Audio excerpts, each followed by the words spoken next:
This series, and in fact it's my totally last session at the American Center because I'll be going back to the US in January after 10 years of living here. So a big change for me. So our topic today is strategies for successful study. So I'm not talking about how to get in to the US or to a university to study, but what happens when you actually get there and you are trying to be a successful student. So that's our topic today. And as you can see, by the way, my name is Helen. I'm the Vietnam Director for California State University, San Bernardino. And I am the director of a 2+2 program at National Economics University. So I live here and work here. So, what are we going to do today? We're going to talk about the academic structure in a university, the role of faculty and how that affects you in a university, what the expectations are in an American classroom, and some tips to help you be successful students, and what kind of support you can expect to find on the campus outside the classroom. So all of these things should help you understand better the American system of education and how you can be a successful student in it. Do you think that studying in the US is the same as studying in Vietnam? Who thinks it's different? Okay, it is different. What kinds of things are probably going to be different?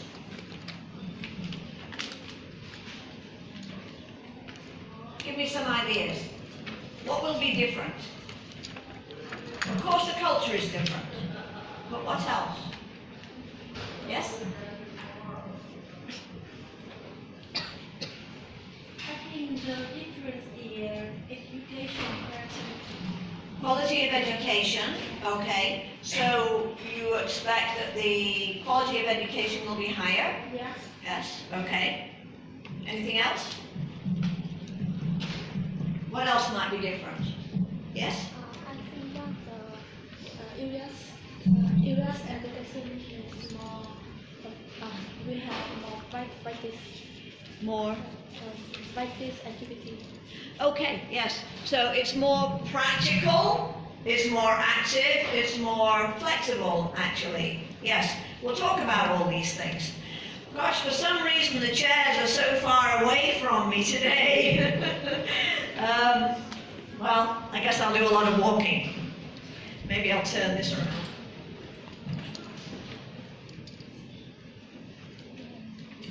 Okay, so let's talk first of all about the academic structure. How many terms or semesters do you have in Vietnam? 2. You have 2. So most universities in the US also have 2. That is called a semester system. So that's the first one. We have 2 semesters. The first one begins in August and finishes before Christmas, and the second one starts in the new year and finishes in May. There's also a summer session, but that is optional. You are not required to take classes during the summer, but you can if you want to. There are advantages of taking classes in the summer. It means you get through your academic program more quickly. But some people prefer to have a break or to come back to Vietnam or do something different. My university has a quarter system. A quarter means fourths, right? So there are 3 academic sessions and 1 summer session.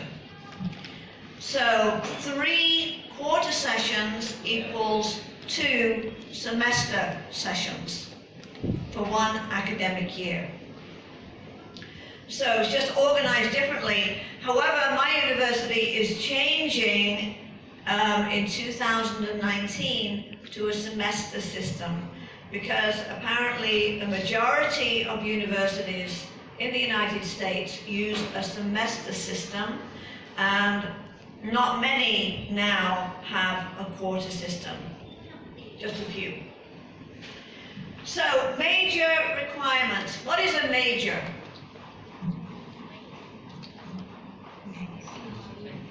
Yeah?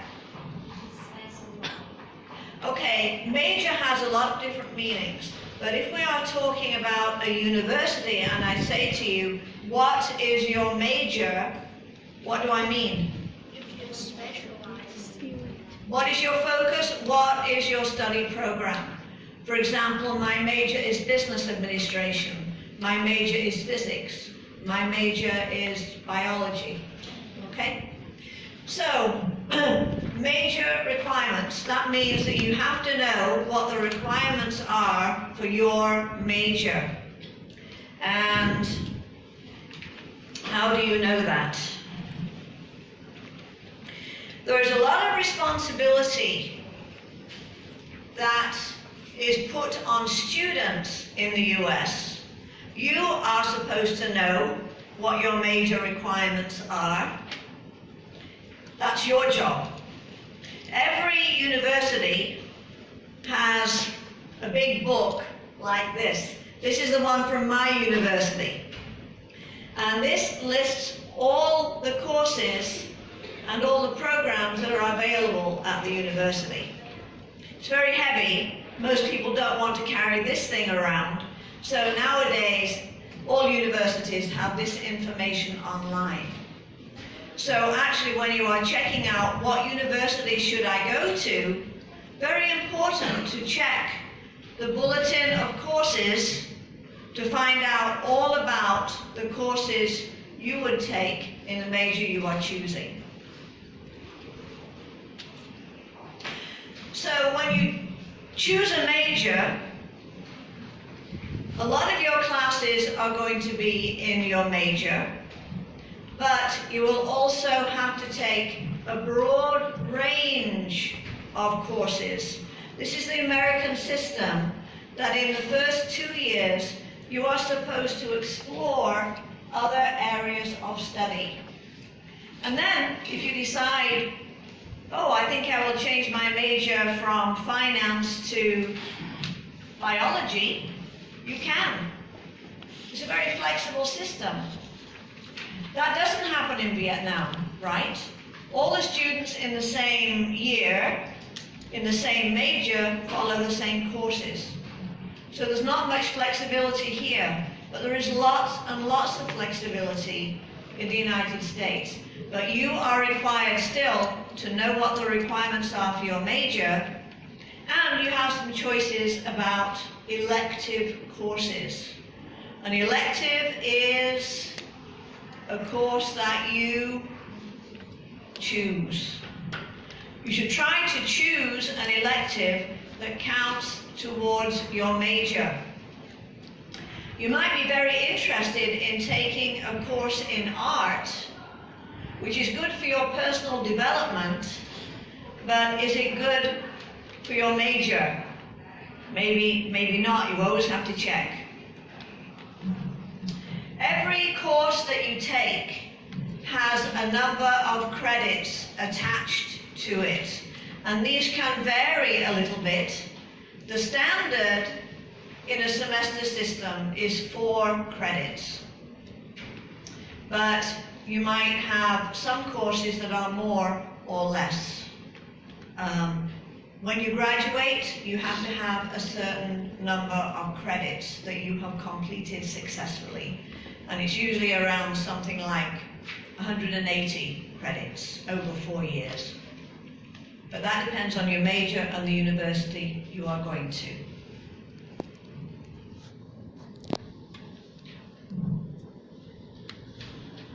And by the way, as we go through this, if you have questions or you don't understand what I'm talking about, feel free to raise your hand and ask the question. So far, so good? Yes? Yeah. You say that in American education system, the students have totally 4 credits for a semester. So I want to ask you, how many hours for a credit? Okay, so how many hours are students studying? You have, if you go on a student visa, you have an F1 visa, and by the terms of that visa, you have to be a full-time student, which is usually 12 credits. If you think, oh, this course is too difficult for me, I'm going to drop it, you might be in trouble with immigration, because then you don't have 12 credits. So always check with your international advisor. You can do more than 12, but you cannot do less than 12. If you do more than 12, you get through your courses more quickly. But you have to be a confident student, and you have to have good English skills to be able to do that. What we usually advise our students is you take the minimum number of credits the first semester, and if everything goes well, you can do more the next semester. But it depends on the individual. Okay, understanding the academic structure. Every university has an orientation for new students. There's a special one for international new students. During that time, they will give you a student academic handbook, which lists everything you need to know about academics. They will also introduce you to the most important points. There's a lot of information you have to know, but you don't need to know it all at once. So you are given a handbook so you can look up things that you need to know as you go along.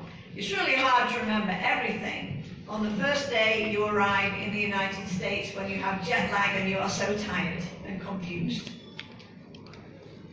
The International Students Office is on every campus, and they have advisors there to help you sign up for the right courses, to deal with any academic problems you have, to help you out with personal issues as well.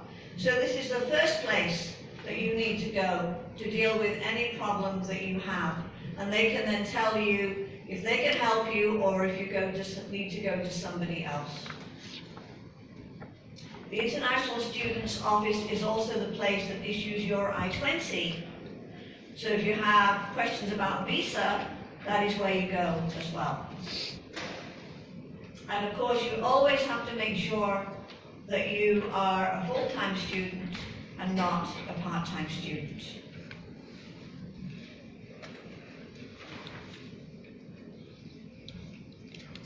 Faculty. What do I mean by faculty?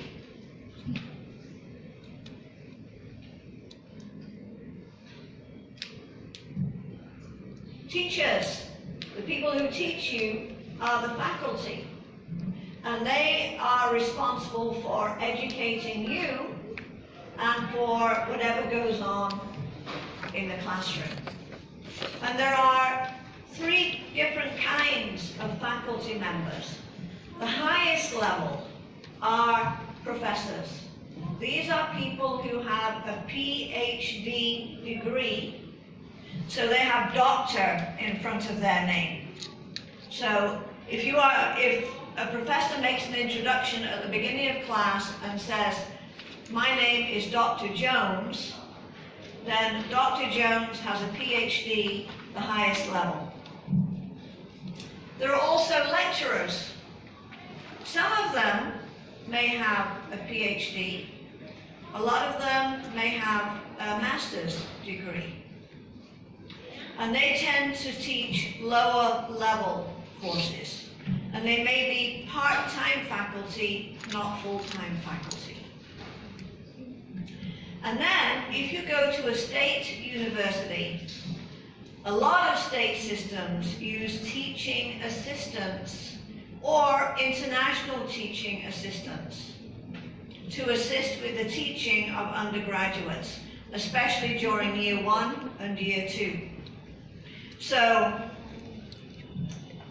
If you are applying to a U.S. university as a graduate student, either in a master's program and especially in a PhD program, one of the things that you can apply for is to become a teaching assistant yourself. That would mean that you have to teach or co-teach or help a professor in some way. Often it might be grading. Or you might be a research assistant, RA.